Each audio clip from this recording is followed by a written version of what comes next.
Hey guys, welcome back to the farm. Hey, got a great topic on hand, one I hold near and dear to my heart. Do farmers really get depressed? If you're on the other end of that camera and you're a farmer, you're probably nodding your head. Yes, even though a lot of us don't want to admit it, we've got too much pride to talk about something like that. We're big, tough guys, but I'm here to tell you it's okay. If you're not a farmer, you're wondering why would a farmer get depressed? He's out here living the dream. Part of it is we're in such isolation.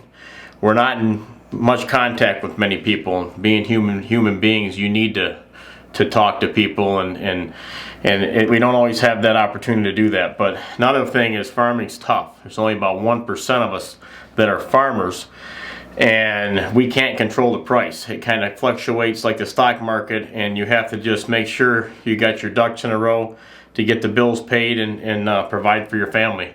Another one's the weather. We live and die by the weather. We can't control it. So we just have to have good faith that everything's going to work out with the weather. I want to tell you a story that something happened to me about 12 years ago of what prompted me to make this video. Then I'm going to go into and tell you some of the steps, some things I've done to live my life to make sure I'll never get back to that place I was. So 12 years ago, we had a fatality on the farm. It was in a silo, and I was up in there with another guy. I'm not going to name any names or go into it for respect to the family, but guy ended up going down unconscious, and I had to make a decision on what I was going to do. We were way up there. I decided to grab him before I could do anything, call 911 or anybody. There was no time for anything. I took him, I got in the silo chute, and I climbed all the way down with him. I'm going to try not to get too emotional thinking about it. I've never told this before publicly. Got him down there, brought him around, did CPR, got him going, was in the hospital for 2 weeks and eventually died. So that was something that I've had to deal with and live with that, you know, and once that happened, it wasn't so much of the moment of doing it, it was what went on for the next year and a half. I slipped into a very bad depression. I wasn't married, I had no kids, I was 28 years old. I lived in this house here all alone. And after that, we were in a massive lawsuit, almost lost the whole farm. I was at the forefront of that because I was the only one involved in the incident, and took a toll. No one really knew it. The thing was, everybody always checked on me. They were calling me. But you can't call people. You gotta, here's the first tip. If you're gonna, someone ain't doing too good, don't call them. Get your butt over there, knock on the door, get in the house, and see what they need. Give them a hug. Because everybody and their brother was calling me, checking on me. We know you're, hey, I'm fine, I gotta go, I got something going on, I'd hang up. But really, I'm in the house crying. You know, couldn't sleep. Once I got over that a year and a half later, I vowed I'm never going to that place again. So I developed a strategy to live my life so I wouldn't have to deal with it. And I hope maybe some of you guys can pick up some tips on what I do. Number one, talk to another farmer or a friend at least once a week about life. And the kicker to this is you need to find someone who's real enough to actually tell you and be honest instead of saying, yeah, everything's going fine. How you been? Oh, good. Hey, beyond that bull crap. I'm talking real stuff. What's going on with your life? And if you get someone to tell you the honest to God truth, and you'll sit back and say, wow, he's going through all that? He's a farmer? I'm going through the same thing. We're dealing with families, we're dealing with kids, we all want to do well, but it's a struggle. If you can get someone to actually open up to you, they're golden. But if you can't find a farmer, I'm lucky. I got farmers that reach out to me all the time. I really do. So I've learned to talk with them. But beyond that, my wife's got a lot of friends. I was blessed to meet her, and she's got a whole bunch of friends. And when they get together once a month, I talk to them.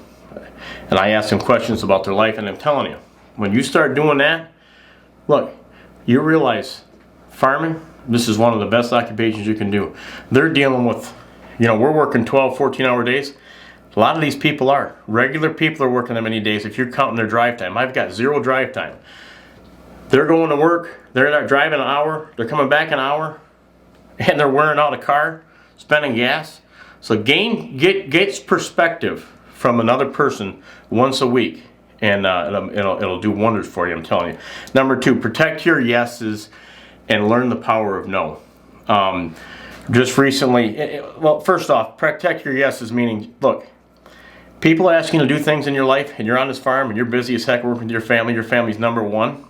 You got outside people asking you for help, and they're trying to use you for do things. They had better be really good people and they better help you back. Okay, you don't have time to be helping everybody and their brother. You've got your own family, your own community you're taking care of.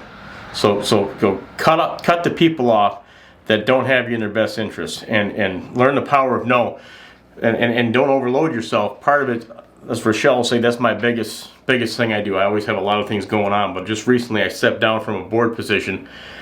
And I'm not going to say who it was, but I was just too busy, and the meetings are once a month.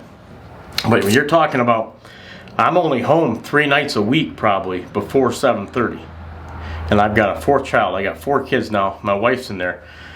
When you're home and you're not in the barn milking the cows, you better be on the nights you are off. You better be home helping your wife and taking care of your family. Because if you're out running around trying to do everything in your brother, your family suffers. And what are we doing this for? We're doing this for our family. That's number 1. Number 3. Get off the farm and recharge at least once a month if possible. And I know this sounds, some of you farmers that are very high workload like we are, it's like, how are you going to do that? Well, I've got a buddy that farms, and just going to church for him on Sundays is good enough for him to get off the farm. He goes to church, recharges, comes back. Just recently, Rochelle and I went up to Traverse City. We did something with Farm Bureau, paid for our hotel. They're going to pay for fuel, so that was nice. It didn't cost anything, but it was a hike. Friday, 3.5 hours to get up there. Stayed the night. By the time we got up there, we went right to bed. It was just nice to recharge there. Next morning, got up, talked to some young farmers, did a little thing, did a little shopping, looking around, and boom, we were back here driving. We made it. And on our way back, when you're traveling like that, all you see, it's this big country up north Michigan. You see all these farm silos. You see farms that that there's not cattle there anymore. You can just tell they're not using their silos. They're out of business, and you see that driving by. We were on I-75, whatever the roads were, and it was like, wow. It just boom, that little bit of recharge. I was like, you know what? We're doing the right thing. It made me want to get back to that farm, get with Lonnie, get with Mark. I had free stalls I knew that needed to be worked on. It's like I just, a light went off and says, we're doing the right thing. Just keep doing little things, keep maintaining, keep repairing that farm, and you're going to be around. As soon as you quit doing the little things, you're in trouble. Number 4, control your vices. I'm going to lump this one together. Control your vices, exercise, listen to music, and personal hygiene. That's kind of a crazy combo, but I want to get them all in there. Control your vices. When I was down and out and I was depressed, 12 years ago, I was hurting bad. I would get a half gallon of Jim Beam, and I would drink one of them every 2 weeks. Slowly killing me. It was rotting my stomach, and I was using that to heal the pain. And I finally got off of that crap. Quit buying it. If you got some problem like that, cigarettes or anything like that, don't buy it. Keep it out of your house. You can't use it. Stay away from the people that are doing that kind of stuff. And that's eventually I kicked it. Exercise. Now I exercise and listen to music while I'm exercising. I got a radio on in the garage. I can't stress this enough. I'm constantly preaching about exercising, but sometimes it's hard for me to get motivated to do something. I'll go work out, and that'll get my blood pumping, and I'll get moving. So before that depression I had, I was going to the gym every night. I was benching 320 pounds, something just for my size was a lot of weight, and I just stopped. Because when you're depressed like that, man, it's like all you can do is just enough to get by, to do the minimum. That's all you want to do. You have all these things you want to do. As I look back, it's like you're handcuffed. You just can't do it. Okay, so if you're in that spot now, hang tight.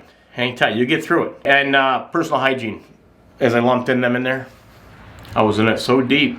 I'd get done milking. My brother and I milked probably for a year straight. Didn't say a word to each other. We were in shock. I'd get done milking. You know what it's like to milk? You're full of cow poo, cow manure. I'd literally come home. I'd probably shower once a week. I'd just strip down and I'd go right to bed, man. I was lost. Number 5, turn off your phone, meditate, pray, talk to the deceased. Talk to the deceased. I know you're thinking, what? But if you follow me, you'll know I've recently started talking to mom. So turn off your phone. That's got to be the big one. Praying's big. But talking to, if you lost a loved one, and you're in big trouble, and that person was like your mentor or the leader, like my mom, she was the matriarch of the farm. I talk to her now while I'm at work in the skid steer in my mind. You're alone with yourself in your own mind all day, every day. So when that's angry or anything, I'd think to myself, Mom, you need to calm me down and let's just move forward. You're better than this. I'm better than this. And that seems to work for me. So those are my 5 tips. I hope you take them into account. Like I said, if you're in a bad, dark place like I was, you can come out of it. If you have to, dial a number and talk to someone. But in the end, for me, I'm never going back down that road again. And I'm glad that you listened to hear my story. Everybody can relate to this. Everything happens to every one of us. But it's how we react to it is the difference. So I wish more people would talk about this. If you got a story or something, leave it in the comment section below. If this video brought you value, give it a thumbs up, subscribe to the channel. Till next time.